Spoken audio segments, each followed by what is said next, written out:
बेटी के नखरे। महक और मोहन के घर काफी सालों बाद एक बेटी होती है। वो उसे देखकर काफी खुश रहते। उस बच्ची की छोटी सी छोटी चीजों का ख्याल रखते। अरे महक बेटा, चाहे लड़का हो या लड़की, इतनी आजादी नहीं देते, बच्चा बिगड़ जाता है। आपको पता ही क्या है सासू माँ, चुप रहिए। हम दोनों कमाते ही क्यों हैं? इन बच्चों के लिए ना। देखिए तो कैसे प्यारे प्यारे पैरों से चल रही है, कितनी प्यारी लग रही है। अब मैं क्या इसके पैर काट कर बेड पर बिठा दूं इसे? अरे मैंने ऐसा तो नहीं कहा। मेरे कहने का मतलब ये था कि बस करो ना माँ, क्या सारा दिन टोका चाकी करती रहती हो। अरे करने दो ना जो कर रही है। दोनों मियाँ बीवी अपने अपने काम में लग जाते हैं और सास मंदिर चली जाती है। लेकिन बेटी सौम्या घर में तेल का डिब्बा लेकर फैला देती है। घर को तो मैं पराठे की तरह सेक दूंगी। मैंने सारा तेल फैला दिया, अब मैं इसे सेक दूंगी। महक कमरे में आती है जहाँ सारे तरफ तेल ही तेल फैला हुआ होता है। अरे मोहन देखो तो, अपनी छोटी सी बच्ची की हरकत, पूरे घर में तेल फैला दिया। मोहन भी आकर हंसने लगता है। छोटी सी सौम्या को लगता ही नहीं कि उसने कोई गलत काम किया है। वो भी खुश हो जाती है। अब तो आए दिन वो कोई ना कोई नया नुकसान करती। कभी टूथपेस्ट गिरा देती तो कभी डिटर्जेंट। हालत ये थी कि घर का राशन किसी किसी महीने तो 2 बार भरना पड़ता। रोज ये कोई ना कोई नुकसान करके खड़ी होती है। अरे तो क्या हो गया माँ जी, बच्ची है, बच्चों वाले काम ही करेगी ना। आप बिना पता नहीं क्यों उसी के पीछे पड़ी होती हैं। धीरे धीरे सौम्या बड़ी होती है। एक दिन, माँ देखो दरवाजा खोलो, वो ऑनलाइन मैंने जीन्स मंगवाई थी, वो आई होगी। 3000 दे देना और पैकेट ले लेना। 3000? ऐसी कैसी जीन्स है बेटा, ये तो बहुत बड़ा अमाउंट है।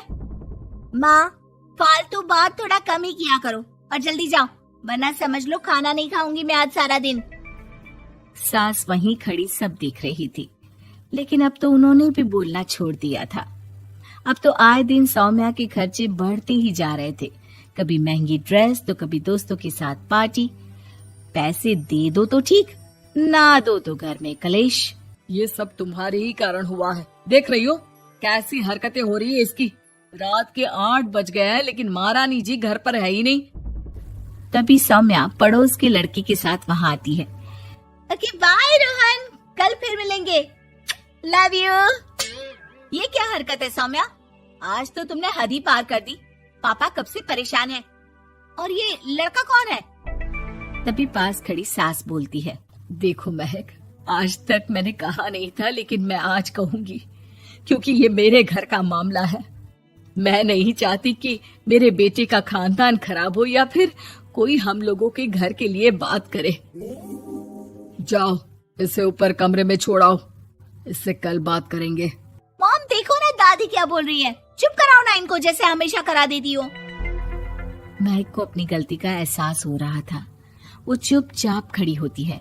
मोहन बेटी को अच्छे से कमरे में सुलाकर माँ के पास आता है। देखो ये लड़का ठीक नहीं है, अब तुम लोग इसकी शादी करवा दो। ससुराल वाले अपने आप देख लेंगे। शादी के बाद जिम्मेदारी पड़ेगी तो सब ठीक हो जाएगा। शादी अभी तो 25 की है ये। तो क्या 50 तक बैठाओगी? नहीं नहीं, ठीक कह रही है माँ, इसके लिए जल्दी से कोई लड़का देखता हूँ। अगले रोज सौम्या खाने के टेबल पर, मैं आप लोगों को बता देती हूँ, मैं रोहन से प्यार करती हूँ और उसी से शादी करूंगी। रोहन?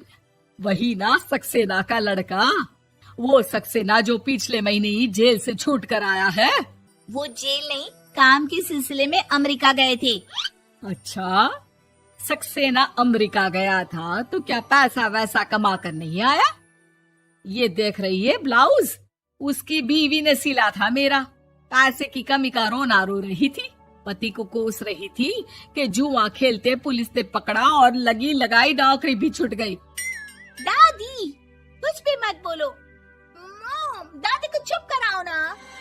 दादी जो बोल रही है ठीक बोल रही है। तेरे पापा ने तुझे देखने के लिए लड़के वालों को कल बुलाया है, समझी?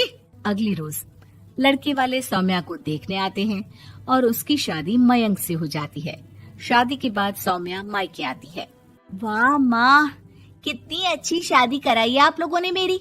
लेकिन मुझे कुछ दिन और यहाँ रहना है। अरे बेटी, ये तेरा ही तो घर है, जितनी मर्जी रह। और क्या, दामाद जी कैसे हैं?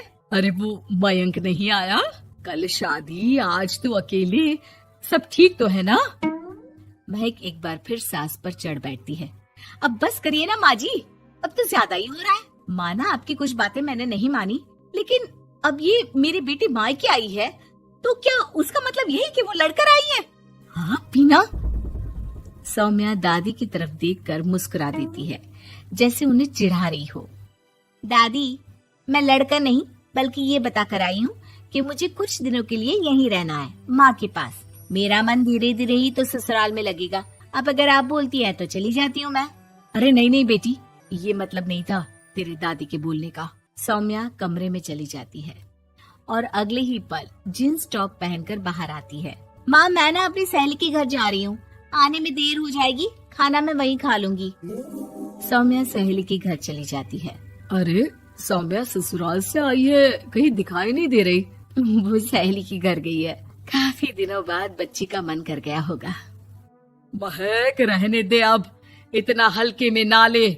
लड़की अब किसी और की अमानत है, घर में इतनी देर से आएगी तो लोग क्या कहेंगे। और होता भी ऐसा ही है। दरवाजे में पुलिस आती है जिसके साथ सौम्या होती है। ये आपकी बेटी है?